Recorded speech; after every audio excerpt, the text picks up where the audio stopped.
பாமகவின் உட்கட்சி விவகாரம் பார்த்திங்கன்னா இப்போ சட்டசபையிலும் எதிரொலிக்க தொடங்குதுன்னு சொல்லலாம்.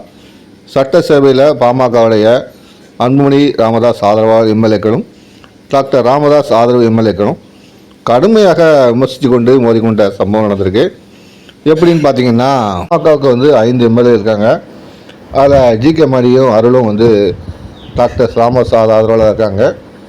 மீதி இருக்கிற 3 பேர், அதாவது சிவகுமார், வெங்கடேசன் உள்ளிட்ட 3 பேர் அன்புமணிக்கு ஆதரவாக இருக்காங்க. இந்த நிலையில் தான் அன்புமணி ஆதரவு எம்எல்ஏக்களான 2 பேரில் ஒருத்தரை தலைவராகவும் ஒருத்தர் கொறடாகவும் நியமிக்க சொல்லி சபாநாயகரிடம் கடிதம் கொடுத்துருந்தாங்க.